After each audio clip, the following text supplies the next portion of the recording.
Bila tengok realiti hari ini, suasana cukup mencabar, khususnya dengan ibu bapa dan guru.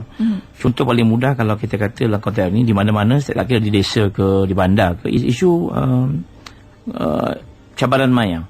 Iaitu di mana apa juga sekarang ni kita boleh dapat dengan mudah. Betul. Sama ada positif dan negatif. Kalau dia nak search bahan-bahan yang bentuk pornografik, boleh dapat.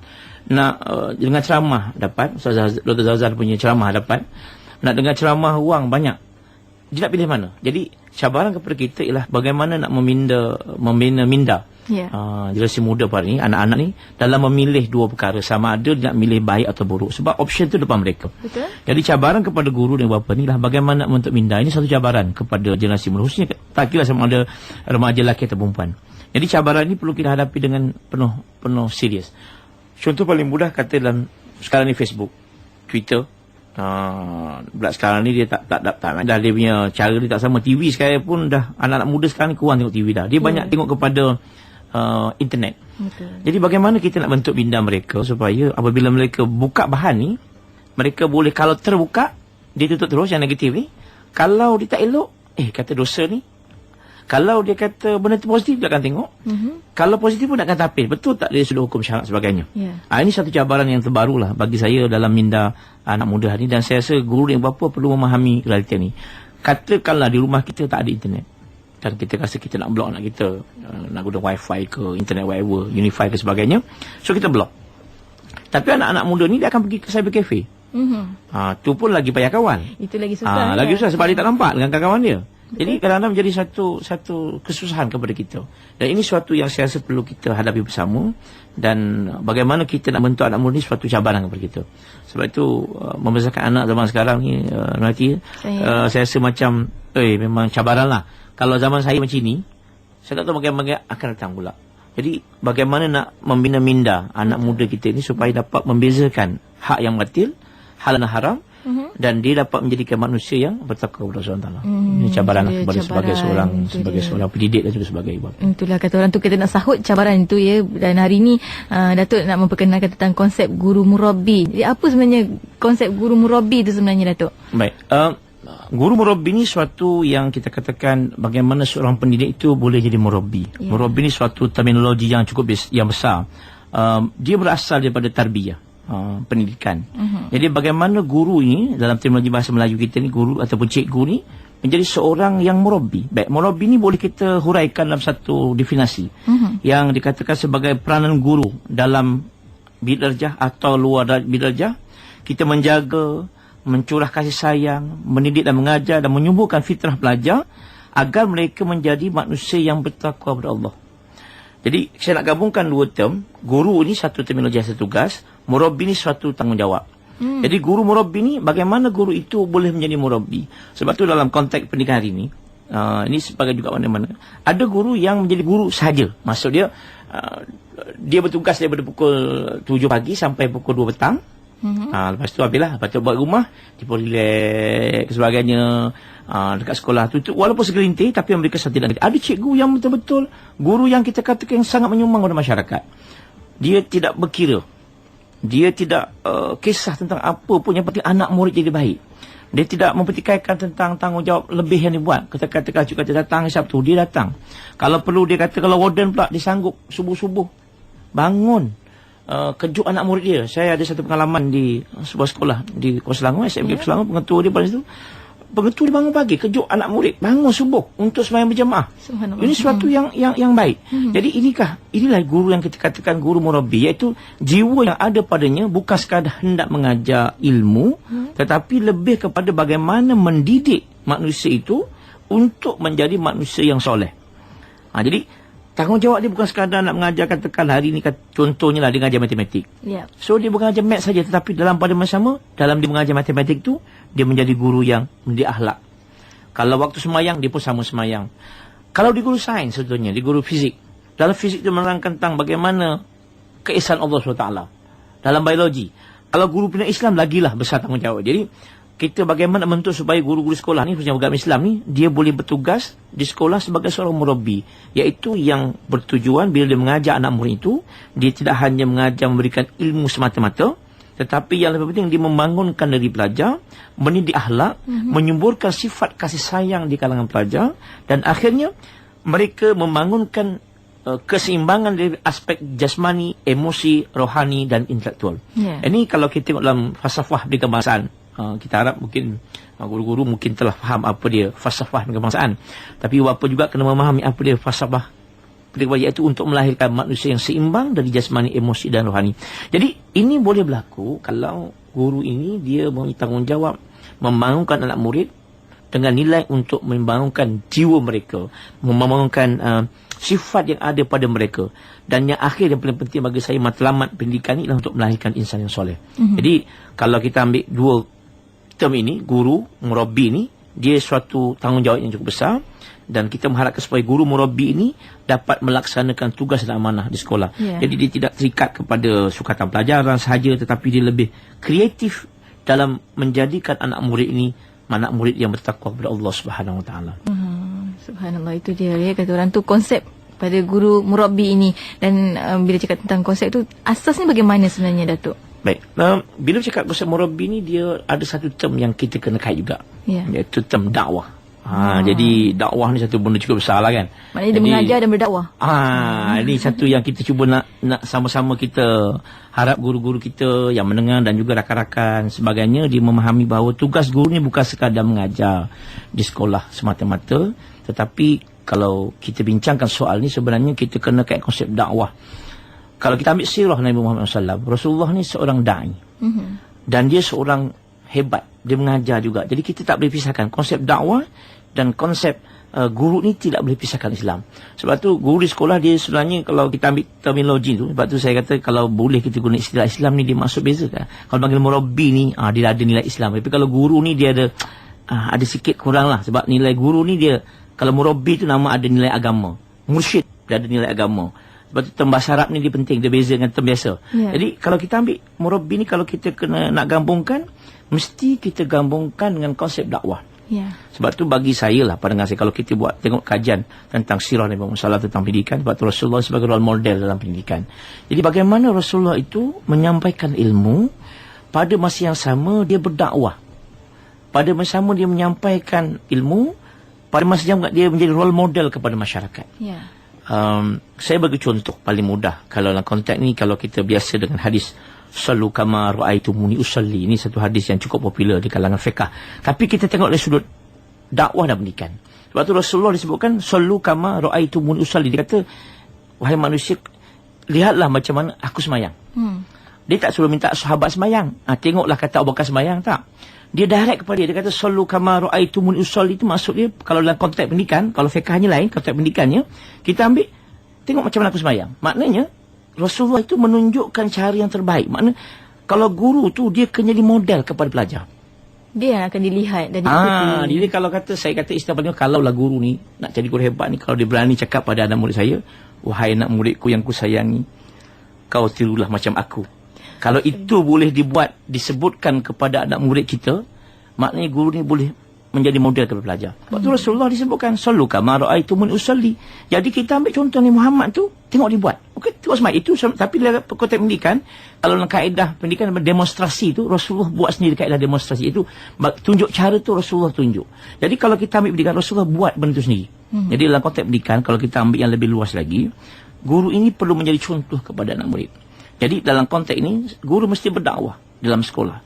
Dakwah ni dua, sama ada dakwah Islam, iaitu sama Islam, ataupun dakwah Islamiah kepada orang berislam. Jadi kalau dalam konteks masyarakat Islam, guru ini memperbaiki anak-anak murid kita supaya mereka dapat mengamalkan nilai Islam yang sebenar. Sembahyang yang betul, taat ibu bapa, sebagainya.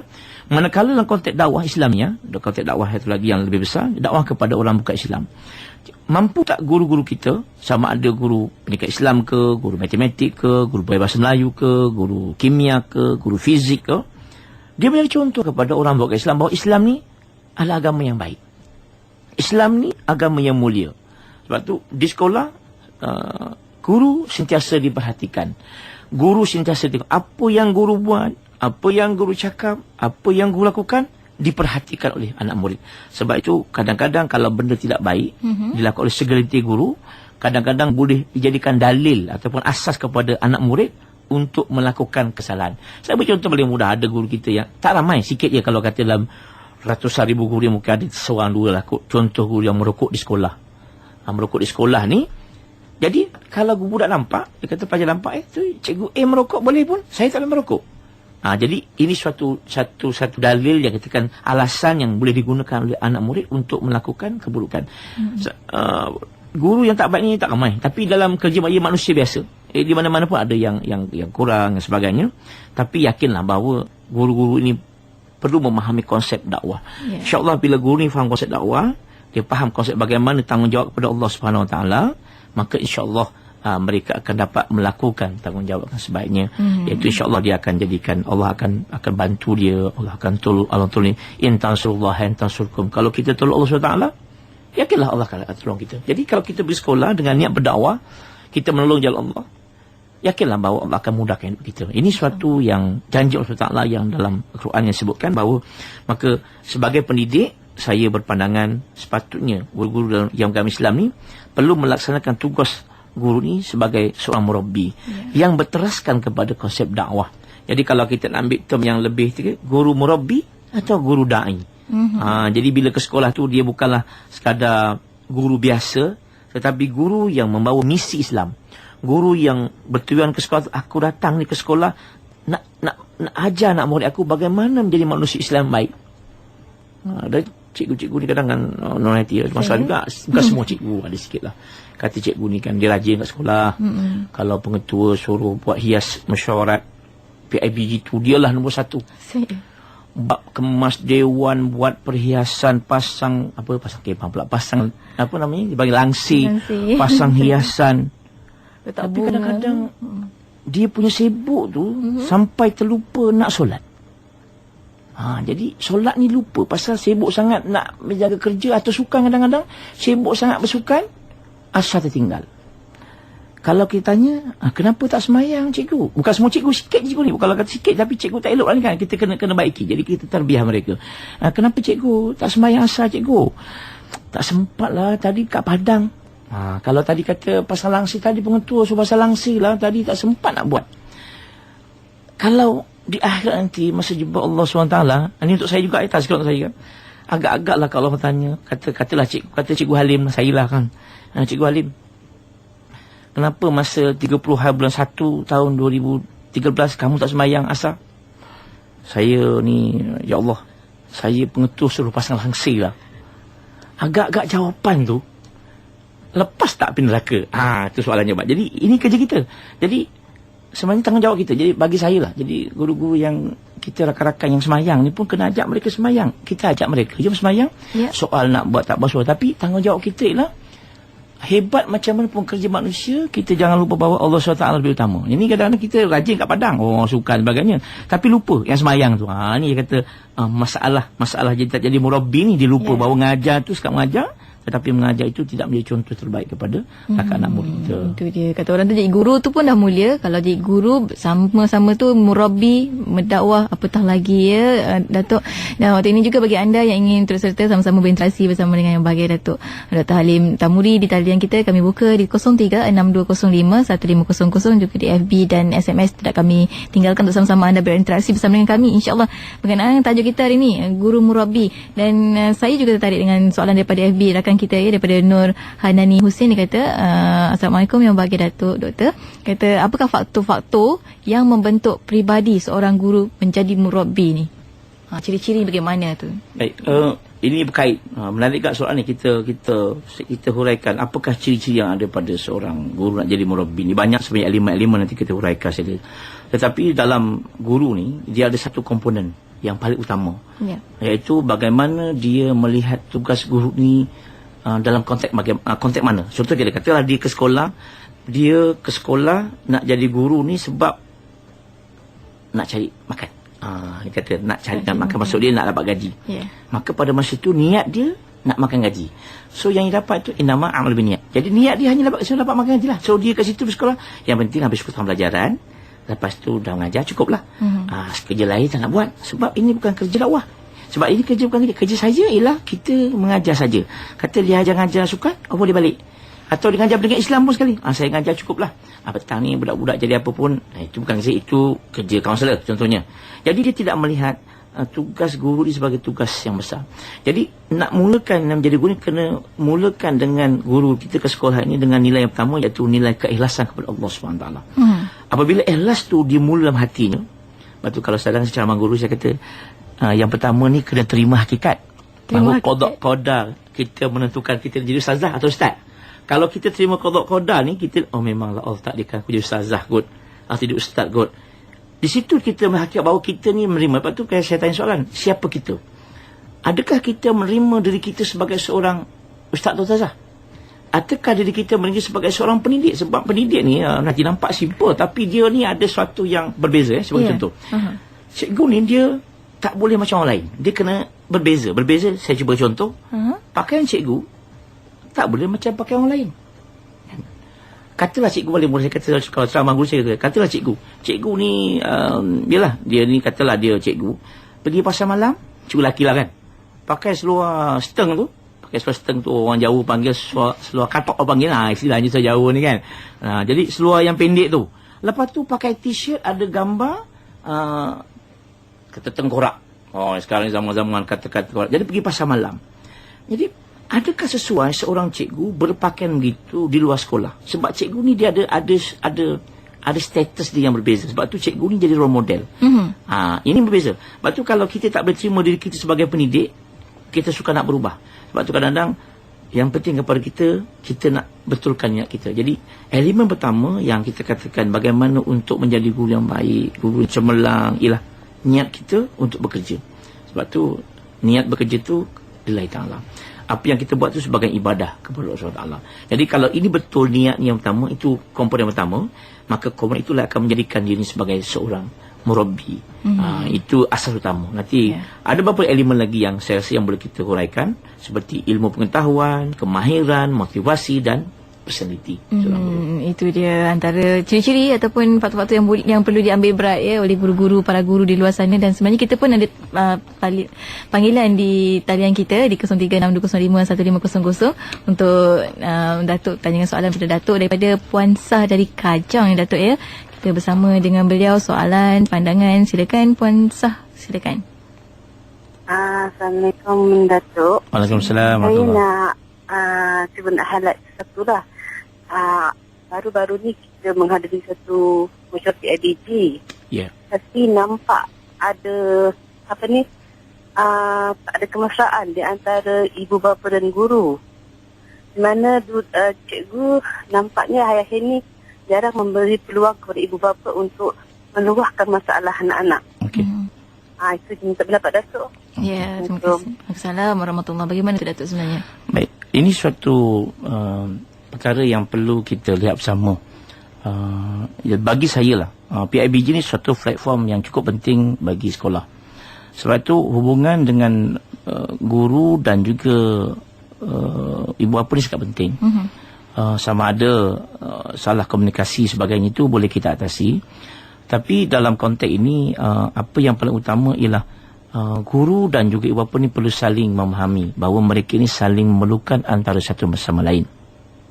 Saya bagi contoh, katakanlah ibu bapa ni komplain sekolah.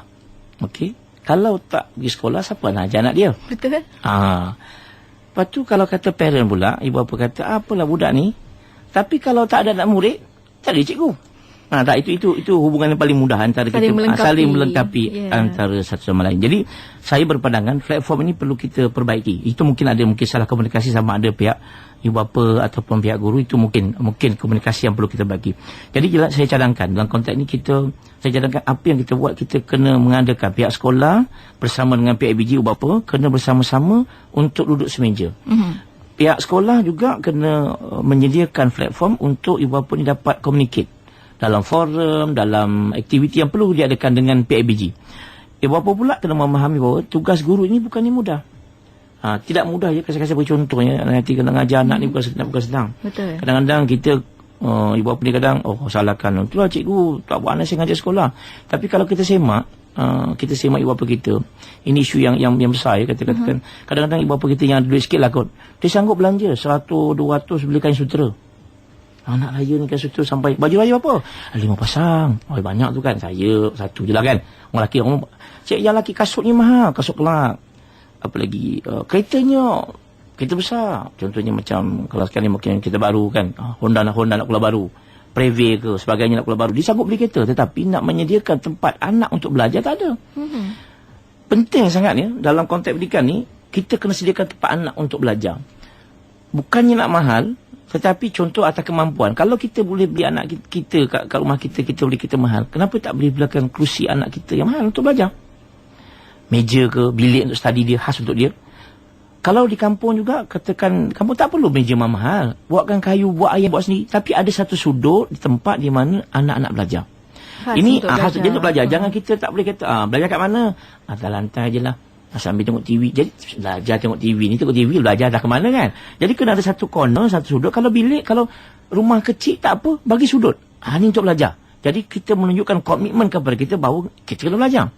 Baik, ini kadang-kadang masalah konflik di antara sekolah dan juga ibu bapa. Jadi dalam isu ni saya faham dalam keadaan kata guru ni mungkin stres macam-macam keadaannya. Jadi ini mungkin masalah komunikasi timbul di antara pihak sekolah, di mana pihak pengurusan sekolah perlu mengambil peluang, iaitu bagi ibu bapa ni bagi bercakap, bagi peluang dia untuk bagi pandangan. Dan di situlah kita dapat memahami apa kehendak ibu bapa. Dan saya rasa peranan ni perlu dimainkan oleh PIBG. PIBG ni sebenarnya kalau saya pun pernah jadi PIBG kejap dulu kan. Pengalaman sikit je kan. Tapi banding orang ada yang banyak lama tapi sikit. Jadi apa yang penting kepada kita, PIBG ni kena jadi bridging. Dia bagi penghubung di antara keluarga dan juga ibu bapa sekolah. Kita tak boleh pihak. Jadi PIBG ni kena duduk tengah-tengah. Tak boleh PIBG nasi ada cerita yang nanti sedia kan. PIBG kena mesyuarat di luar sekolah. Sebab apa bergaduh dengan sekolah? Ada. Tak mau semua. Tapi adalah saya dengar cerita. Wallah alam betul-betul. Tapi ada begitu. Makna ke sekolah bukannya nak berbincangan pentadbir sekolah. Tetapi nak bertempur. Nak bergaduh. Sebab apa? Berbeza pendapat. Ini suatu tidak. Jadi bagi saya PIBG ni perlu berperanan untuk menghubungkan. Kalau ada perbezaan pendapat, maka perlulah mereka sama-sama untuk menyelesaikan masalah. Jadi isu ni saya rasa boleh dihadapi kalau kita buat forum, buat satu tempat di mana ibu bapa tu boleh meluahkan perasaan dan guru pula secara terbuka mendengar pandangan ibu bapa, bagaimana mereka boleh kongsi pula. Kadang yang paling penting kadang ibu bapa ni banyak yang pakar-pakar tapi kadang-kadang dia tak manfaatkan, jadi ibu bapa ni malu sebagainya. Tapi kalau kita sebenarnya kalau kita boleh kenal pasti kehebatan ibu bapa ni mereka boleh menyumbang kepada sekolah. Itu pihak sekolah kena ambil inisiatif. Betul. Cari dia siapa katalah ada mungkin ayah dia seorang motivator ke banker ke sebagainya, apa yang boleh disumbang untuk sekolah. Ini saya rasa kita boleh bantu. Sebab tu baru ni ada bincang sikit dengan rakan-rakan di peringkat fakulti dan juga kebangsaan pintar isu tentang pagar sekolah. Pagar sekolah ni kadang memagar semuanya. Ni pagar tak boleh masuk, pagar juga tak boleh komunikasi, tak boleh cakap. Jadi akhirnya pagar ni kadang saya rasa pagar yang virtual tu mungkin ada, pagar yang maya tu kena bina balik, iaitu supaya tidak ada hubungan yang putus di antara keluarga dan juga sekolah. Itu pandangan saya. Itulah kalau dulu pagar-pagar sekolah guna dawai je. Datuk Ayah sekarang ni dengan tembok-tembok bagai, tapi itu fizikalnya saja ya. Kita janganlah jadikan dia sebagai satu yang realiti.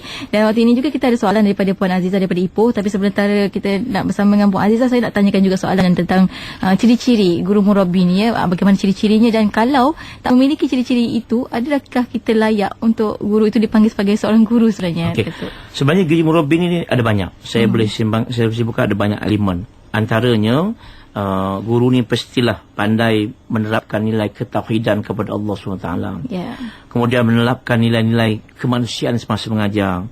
Kita dapat juga membuang nilai-nilai yang bukan Islam semasa mengajar. Kita juga mampu menggunakan bahasa komunikasi yang sesuai dengan pelajar. Kita juga ni yang kata agak payah sikit bagi setengah orang sebab mungkin dia protokol sikit, tapi bukan semua, tapi ada segelintir guru yang dia rasa dia hebat, dia itu mendampingi pelajar dengan mesra. Jadi dengan pelajar ni kita kena mesra. Mesra ni maksudnya mesra sebagai anak murid sebagainya. Kemudian kita juga menunjukkan kasih sayang dengan pelajar. Jadi saya pernah cerita pasal seorang rakan saya, Dr. Kasim Tusin, iaitu seorang pengetua di Sabah, dia buat PhD pasal tentang guru cemerlang ni kan. Antara ciri yang bagus guru cemerlang ni ialah apabila seorang guru itu dapat memanggil guru ni sebagai ummi. Saya pernah sebut ummi.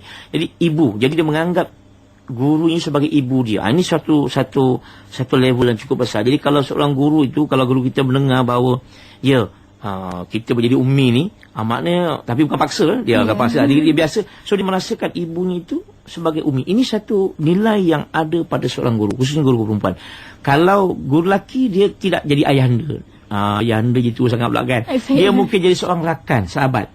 Sahabat kepada pelajar. Ini nilai yang ada kasih sayang kepada pelajar. Kemudian kita boleh menghormati potensi mereka. Kita juga boleh menegur mereka secara hikmah. Betul. Jadi nak tegur pelajar ni kena hikmah. Kena hikmah. Jadi jangan meliti. Kadang-kadang kita meliti kan, dah lah kat rumah kena meliti. Masuk sekolah tambah Masuk sekolah lagi. meliti. Sebab tu saya kata kalau saya ceramah kat mana-mana, saya sebut kat cikgu, pagi-pagi ni kan, khususnya ketua ke, PK ke, belong kanan ke, pagi-pagi subuh-subuh ni lepas assembly jangan meliti lah kan. Kata pagi-pagi ni bagi positif. Yang salah tu mungkin ada salah 3 orang 4 orang, tapi yang kena marah, yang salah, yang terlewat tu 5 orang. Tapi yang kena marah kadang-kadang bukan semua, ada segelintir guru marah, 1 sekolah kena marah. Yang salah tu 5 orang aja. Jadi sepatutnya salah 5 orang, 5 orang. Pagi-pagi ni kena keceriaan. Betul. Penuh senyuman. Yeah. Jadi pagi-pagi ni dah kena gasak kan. Dekat rumah kena, kat sekolah kena. Jadi kadang-kadang kita dapati bahawa cikgu-cikgu ni kadang di sekolah tempat menumpang kasih. Di rumah mungkin dia tak dapat kasih sayang daripada keluarga dia. So di rumah lah mereka cuba, di sekolah lah mereka cuba menumpang kasih daripada daripada guru-guru dia. Yang terakhir juga, kalau boleh kita panggil lah pelajar kita dengan panggilan mesra. Ini suatu contoh yang kita katakan sebagai guru seorang murabi. Itu dia kepada guru-guru kat luar sana, kalau ada CP-CP tu kehilangan ciri-ciri tu, memang tak boleh nak panggil guru ke bagaimana sebenarnya? Okey, dia boleh panggil guru lah, tapi dia kurang kesempurnaan. Dia boleh mengajar guru, tak guru, tapi dia tak masuk status guru murabi lah.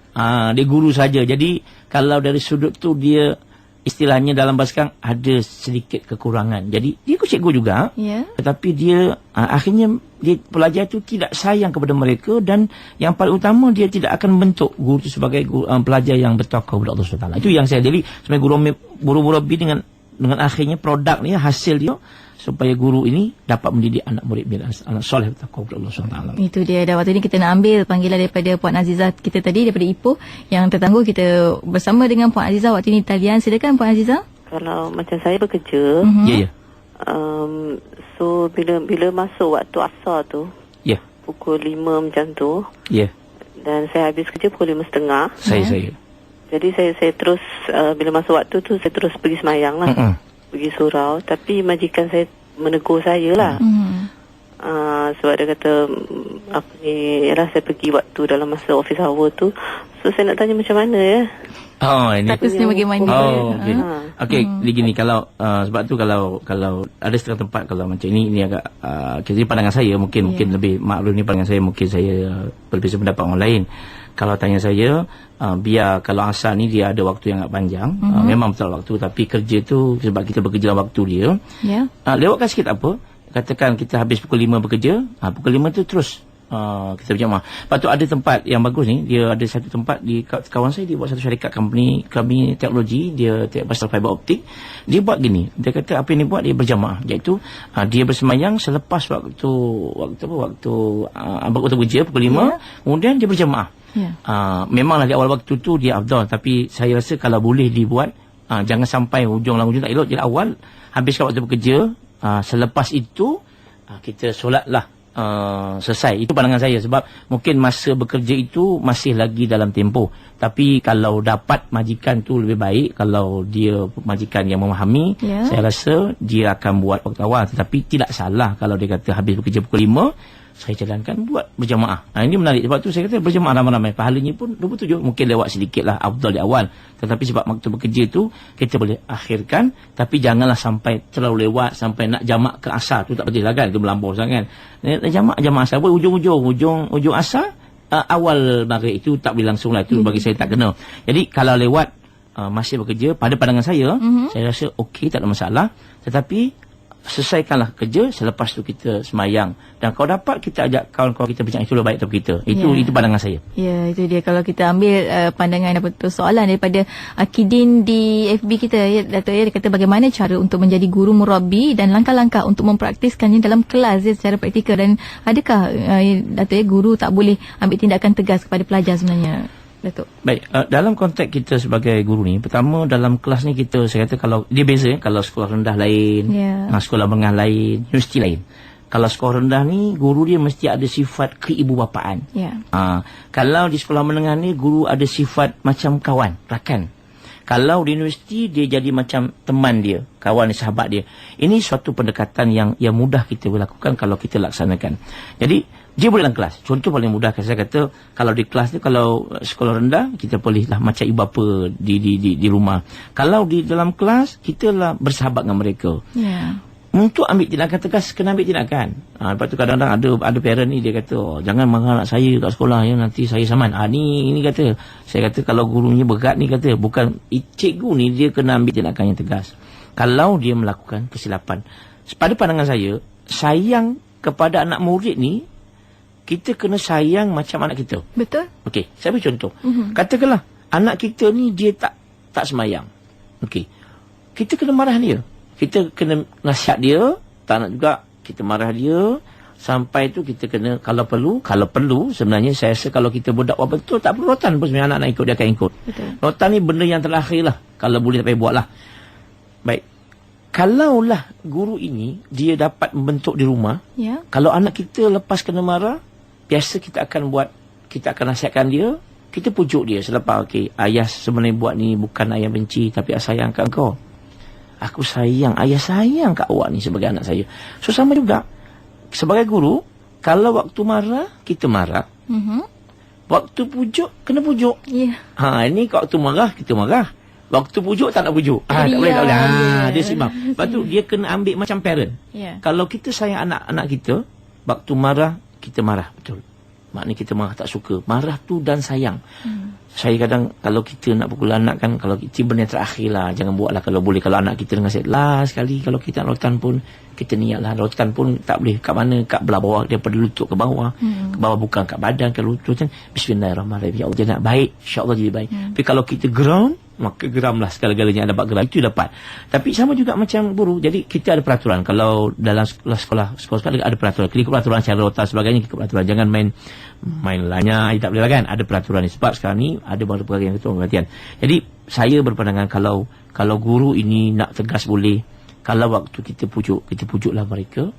Kalau kita waktu marah, kita marahlah mereka. Tapi marahlah berpada-pada, dan marah kita ini mestilah kita marah sebagaimana kita marah kepada anak kita. InsyaAllah dia akan jadi baik. InsyaAllah. Dan kita terima pemanggil seorang lagi daripada Kota Kinabalu, daripada Puan Jamalia. Pemanggil terakhir saya rasa untuk Guru Amerikan pada minggu ini. Silakan Puan Jamalia.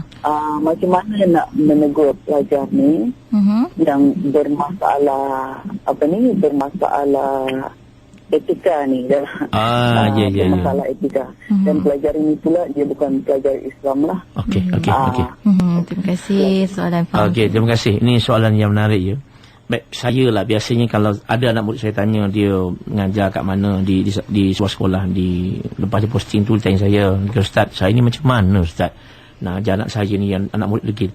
Dia kata saya gini, apabila kita semayang tahajud ke, sebab tu guru jangan lupa semayang tahajud hajat. Cuba buat. Kita sebut nama anak murid tu. Katalah nama dalam hati, jangan sebut nanti batal semayang kan.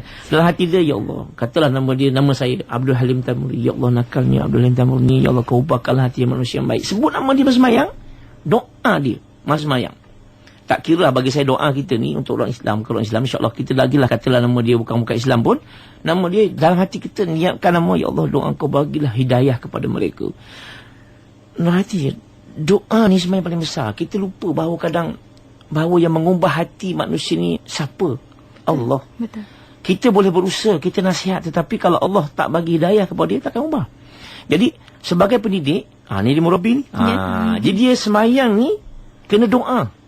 Sebut nama anak murid dia, dalam hati dia sebut, ya Allah, kau bagilah hidayah kepada anak muridku ni, kau ubahkanlah lembutkan hatinya yang baik. Tak kira lah bagi saya dia bukan Islam ke, kalau bukan Islam lagilah, ya Allah, kau bagilah hidayah kepada dia masuk Islam. Ni yang besar ni kan. Betul. Sama juga kalau kita doa anak kita. Lepas tu saya kata tadi, kita kena doa anak murid kita macam kita doa anak kita.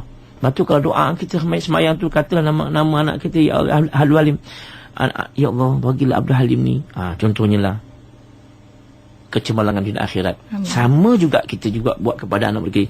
Di situlah kita kata jangan lupa bahawa kita ni hanya mampu memberikan yang fizikal, tetapi apa juga yang berlaku, kena ingat bahawa Allah Subhanahu Wa Taala itulah yang memberikan hidayah kepada kita.